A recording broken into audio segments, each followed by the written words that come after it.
परभणीमध्ये जी घटना झाली त्यावरती आपली प्रतिक्रिया.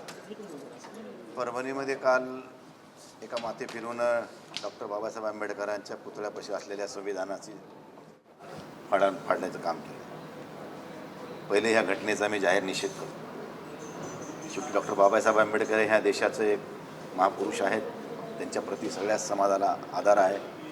परंतु जी घटना घडली ती दुर्दैवी आहे. त्यानंतर ज्या काही घटना घडल्या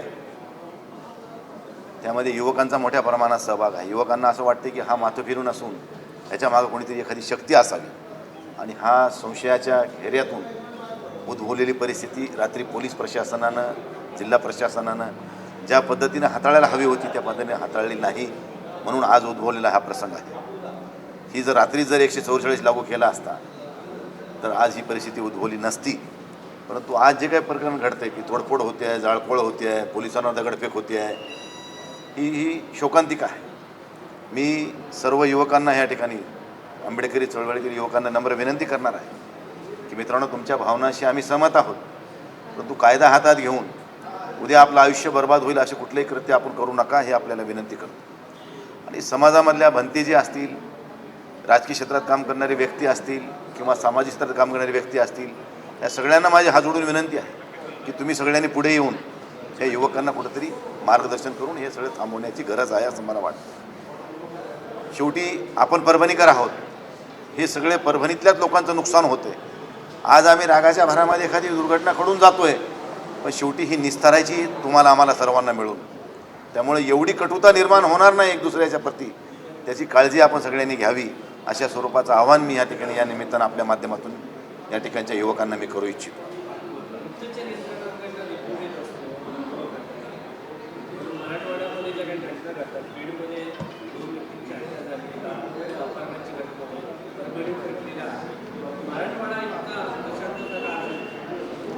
अशांत व्हायचं कारण नाही, परंतु तशा इन्सिडेंट घडल्या. आता काल परभणीमध्ये एक मोर्चा झाला पश्चिम बांगलादेशमध्ये घडलेल्या हिंदूच्या अत्याचाराच्या अनुषंगाने, आणि त्या घटनेचा निषेध करायचा गेला कोणीकडं. ते विषय असा होता की एक है तो सेफ है, बटेंगे तो कटेंगे. आता इथं काय संबंध आहे बटेंगेचा आणि कटेंगेचा? परंतु भारतीय जनता पार्टीनं हे काल आंदोलन केलं आणि त्या आंदोलनानंतर तो माथे फिरू त्या ठिकाणी येऊन बाबासाहेबाच्या पुतळ्यापाशी विटंबना करतो. हा मनामध्ये एखाद्या वेळेस असंतोष युवकांचा असू शकतो. त्यांच्या मनामध्ये असा संशय आहे की ह्या शक्तीच्या मागं आणखीन कोणीतरी एखादी व्यक्ती असावी किंवा ह्याच्या मागं कोणीतरी मोठी शक्ती असावी, असा युवकांमध्ये संभ्रम निर्माण झाला आहे. आणि या अनुषंगानं पोलीस प्रशासनानं हा विषय खूप गांभीर्यानं हाताळायला पाहिजे. परंतु पर्याय जिल्ह्यामधलं पोलीस प्रशासन SP काहीतरी ट्रेनिंगला गेलेले आहेत, ॲडिशनल SP तो कारभार करतायत. काही बदल्या होऊन सुद्धा आणखीन अधिकाऱ्यांनी पोलीस स्टेशन सोडलेले नाहीत. ही कमजोर बाजू पोलीस प्रशासनाची आहे. या ठिकाणी पोलिसांना मी या ठिकाणी दोष देऊ इच्छितो की ह्यांनी हा प्रकरण हाताळताना कुठंतरी निष्काळजीपणा केला आहे. मी सकाळी देवेंद्र फडणवीस साहेबांनाही फोन केला, त्यांच्या PAनी त्या ठिकाणी कोणीतरी फोन उचलला आणि तुम्ही ह्या नंबरवर बोला म्हणला आणि तो नंबरही मला पाठवला नाही आणि मी त्यांच्यापर्यंत ही गोष्ट पाठवू शकलो नाही. परंतु देवेंद्र फडणवीस साहेबांना या निमित्तानं मी विनंती करेन की साहेब, हा विषय खूप गंभीर आहे. एकही दुकान परभणीतलं शिल्लक राहिलं नाही, एकही मोटरसायकल राहिल्या नाहीत. अनेक प्रकारचं नुकसान जाळपोळीपासून यामध्ये एखादा पेशंटसुद्धा दगावण्याची शक्यता नाकारता येत नाही. अशा स्वरूपाचं आंदोलन चालू आहे.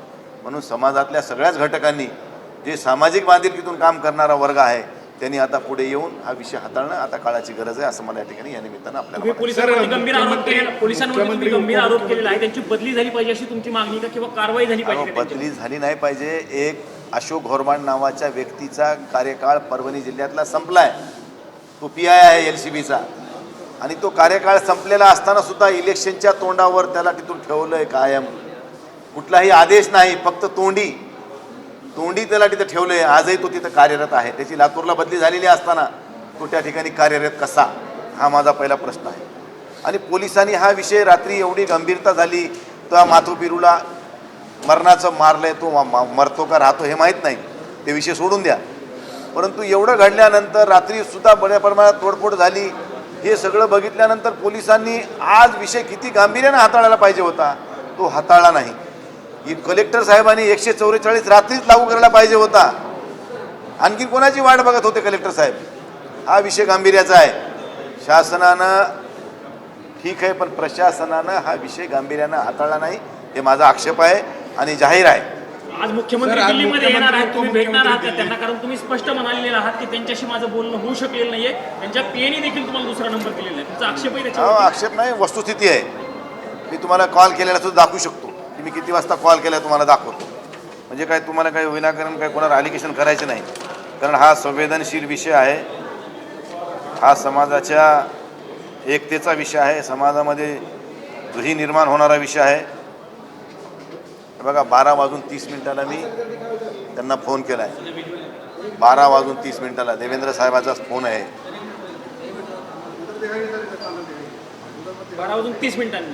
12:30 कारण ते आणि मी सोबत आमदार होतो 2004ला 9ला. माझे त्याचे चांगले संबंध आहेत. मी मला डायरेक्ट फोन लावू. मग सर तुमचा रोख आता नेमकं एक तुम्ही मागणी काय कराल की प्रशासनाने सरकारने आता काय केलं पाहिजे? कारण सरकारचे प्रमुख दिल्ली दौऱ्यावर येणार असं कळतंय, तर या परिस्थितीत काय व्हायला हवं परभणी? सरकारनं ह्या ठिकाणी अगोदर लवकरात लवकर शांतता प्रस्थापित होण्यासाठी पुढाकार घेतला पाहिजे. समाजातल्या सगळ्या घटकांनी पुढाकार घेतला पाहिजे. हा कोणत्या एकट्या दुकट्याचा विषय नाही, डॉक्टर बाबासाहेब आंबेडकरच्या दुर्घटनेचा विषय आहे आणि त्या अनुषंगानं या सगळ्याची नैतिक जबाबदारी आहे की आपण हा विषय शांततेच्या मार्गानं आणि युवकांना कुठंतरी समजावून सांगून त्यांची जी काही दिशाभूल झालेली आहे किंवा त्यांच्या मनामध्ये जो असंतोष आहे तो कुठेतरी दूर करणं आता ही सगळ्याची जबाबदारी आहे आणि ती सगळ्यांनी पार पाडावी अशा स्वरूपाचं आव्हान मी या ठिकाणी जनतेला आणि नेत्यांना आणि समाजातल्या सर्व घटकांना करतो. धन्यवाद.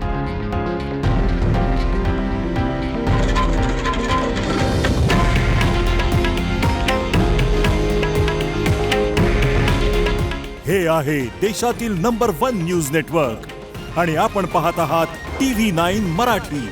काळजी तुमची, हित महाराष्ट्राचं.